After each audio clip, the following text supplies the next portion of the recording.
Good morning guys, स्वागत है आपका Sudhakar Singh education hub YouTube channel पर। गाइज मैं उम्मीद करता हूं कि आप सारे लोग बहुत अच्छे होंगे और जहां भी होंगे खुशहाल होंगे और अपनी पढ़ाई को लगातार एक किस्म पे में जारी किए होंगे। गाइज ज़िंदगी में कुछ कर दिखाओ ऐसा कि दुनिया बनना चाहे आपके जैसा। मैं एक बात बोलना चाहूँगा कि तूफ़ानों से आँख मिलाओ, तूफ़ानों से आँख मिलाओ, सैलाबों पर वार करो और मल्हारों का चक्कर छोड़ो, तैरकर दरिया पार करो, तैरकर दरिया पार करो। गाइज आज जो हम लोग चर्चा करने वाले हैं, चर्चा करेंगे सुपर टेट 2021 के ऊपर चर्चा करने वाले हैं। जैसा कि हम लोग जानते हैं कि तकरीबन 15 से 16 सब्जेक्ट सुपर टेट में पूछे जाते हैं और उन सुपर टेट के जो 15 से 16 सब्जेक्ट में से जो एक हमारा सब्जेक्ट है वह है मनोविज्ञान। कौन सा सब्जेक्ट है? मनोविज्ञान। और मनोविज्ञान को सुपर टेट में 3 भागों में बांटा गया है। नंबर 1 बाल मनोविज्ञान। कौन सा? नंबर 1 बाल मनोविज्ञान, नंबर 2 शिक्षण कौशल और नंबर 3 जीवन कौशल। बाल मनोविज्ञान से 10 प्रश्न पूछे जाएंगे हमसे। कितने प्रश्न पूछे जाएंगे? बाल मनोविज्ञान से 10 प्रश्न पूछे जाएंगे और शिक्षण कौशल से भी हमसे 10 प्रश्न पूछे जाएंगे और जीवन कौशल से भी हमसे 10 प्रश्न पूछे जाएंगे। कुल मिलाकर के मनोविज्ञान से कुल मिलाकर के 30 प्रश्न पूछे जाने हैं। कितने प्रश्न पूछे जाने हैं? 30 प्रश्न पूछे जाने हैं। और मनोविज्ञान को 3 खंडों में यहाँ पर विभक्त किया गया है। नंबर 1 बाल मनोविज्ञान, नंबर 2 शिक्षण कौशल, नंबर 3 जीवन कौशल। आज जो हम लोग चर्चा करेंगे वह चर्चा करेंगे शिक्षण कौशल के ऊपर। किस पर चर्चा करेंगे? शिक्षण कौशल के ऊपर चर्चा करेंगे। और शिक्षण कौशल में किन किन चीज़ों को रखा गया है मैं अगर आपको बताऊं तो शिक्षण कौशल में सबसे पहले मैं आपको बताऊं कि शिक्षण कौशल में शिक्षण की विधियां एवं कौशल को रखा गया है। दूसरा अगर मैं बताऊं शिक्षण अधिगम के सिद्धांत को रखा गया है। तीसरा अगर मैं बात करूं वर्तमान भारतीय समाज एवं प्रारंभिक शिक्षा को रखा गया है। अगर मैं बात करूं आगे और किसको रखा गया है? समावेशी शिक्षा को रखा गया है और प्रारंभिक शिक्षा के नवीन प्रयास को रखा गया है और शैक्षिक मूल्यांकन एवं मापन को रखा गया है और आरंभिक पठन कौशल को रखा गया है और शैक्षिक प्रबंधन एवं प्रशासन को रखा गया है। तो आज का जो हमारा टॉपिक है वह टॉपिक है प्रारंभिक शिक्षा के नवीन प्रयास। शिक्षण कौशल में जो आज का हमारा टॉपिक है वह टॉपिक है कौन सा? प्रारंभिक शिक्षा के नवीन प्रयास। यानी कि शिक्षण कौशल में जो आज का हमारा टॉपिक है कौन सा है? प्रारंभिक शिक्षा के नवीन प्रयास। और प्रारंभिक शिक्षा के नवीन प्रयास में अगर मैं बात करूं जो उसमें अगर मैं बात करूं तो जो टॉपिक रहेगा वह रहेगा सर्व शिक्षा अभियान। सर्व शिक्षा अभियान की अगर मैं बात करूं, सर्व शिक्षा अभियान जो है धारा 45 में रखा गया है। किसमें? सर्व शिक्षा अभियान को धारा 45 में रखा गया है और बताया गया है कि स्वतंत्रता प्राप्ति के पश्चात भारत में अनिवार्य प्राथमिक शिक्षा का अत्यधिक आवश्यकता का अनुभव किया जाने लगा।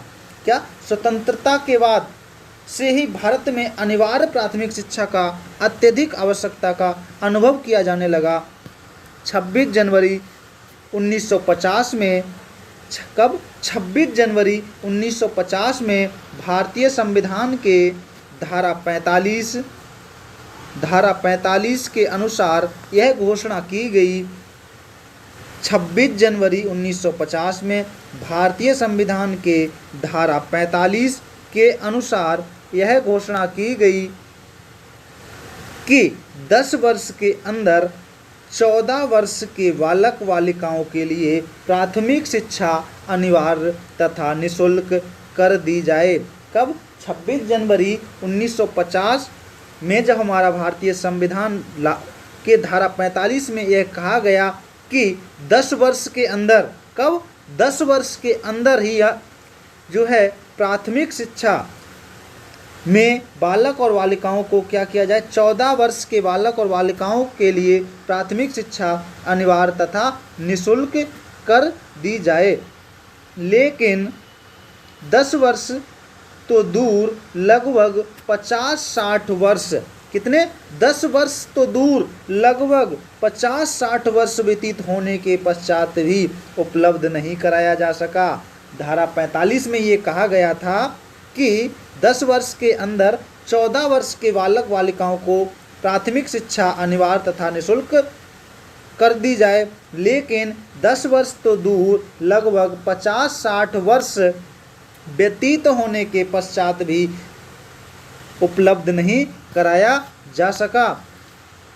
संभवतः ऐसी विषम परिस्थितियों में सन 2001 में, कब, जब ऐसी विषम परिस्थितियां देखी गईं, तभी संभवतः ऐसी विषम परिस्थितियों में सन 2001 में प्राथमिक शिक्षा के क्षेत्र में केंद्र सरकार द्वारा, किसके द्वारा, केंद्र सरकार द्वारा सर्व शिक्षा अभियान को प्रारंभ किया गया। तो किसके द्वारा प्रारंभ किया गया? केंद्र सरकार के द्वारा सर्व शिक्षा अभियान को क्या किया गया? प्रारंभ किया गया। इस योजना को व्यापक स्तर पर संपूर्ण देश में संचालित किया गया। 9वीं पंचवर्षीय, कब, 9वीं पंचवर्षीय योजना में केंद्र तथा राज्य के मध्य वित्तीय खर्च का अनुपात जो था वह 85:15 था। कब? जब 9वीं पंचवर्षीय योजना में केंद्र तथा राज्य के मध्य वित्तीय खर्च का अनुपात 85 कितना था? 15 था। उसके बाद जब 10वीं पंचवर्षीय योजना आई तब यह अनुपात कितना हो गया? यह अनुपात 75:25 हो गया। उसके बाद अगर बात करें वर्तमान में जो अनुपात है वह 50:50 यानी कि 50-50 है। उसके बाद अगर मैं बात करूं कि सर्व शिक्षा अभियान के तहत प्राथमिक तथा उच्च प्राथमिक विद्यालय आते हैं। सर्व शिक्षा अभियान के तहत प्राथमिक तथा उच्च प्राथमिक विद्यालय आते हैं। कौन कौन से विद्यालय आते हैं? प्राथमिक और उच्च प्राथमिक विद्यालय आते हैं। इस योजना से 600 जिलों में, कितने? 600 जिलों में 192 मिलियन बच्चे लाभान्वित हो रहे हैं। किससे? सर्व शिक्षा अभियान से 600 जिलों में 192 मिलियन बच्चे लाभान्वित हो रहे हैं।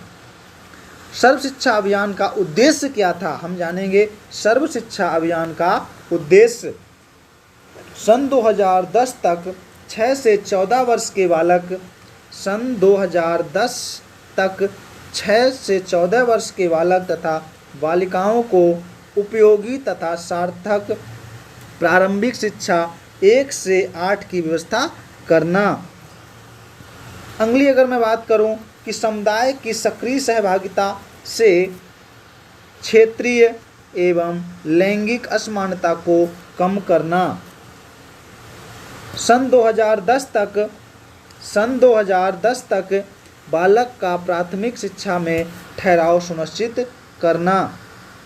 संतोषजनक गुणवत्तापूर्ण प्रारंभिक शिक्षा को उपलब्ध कराना।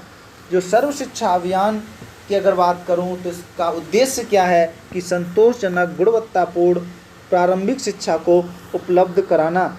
गाइस, जो आज हम लोगों ने चर्चा की है वह चर्चा की है प्रारंभिक शिक्षा के नवीन प्रयास में सर्व शिक्षा अभियान की हम लोगों ने चर्चा की। सर्व शिक्षा अभियान बहुत इंपॉर्टेंट प्रश्न बन सकता है कि सर्व शिक्षा अभियान को किस में रखा गया है? तो सर्व शिक्षा अभियान को धारा 45 में रखा गया है। तो यह सर्वप्रथम लागू कब हुई?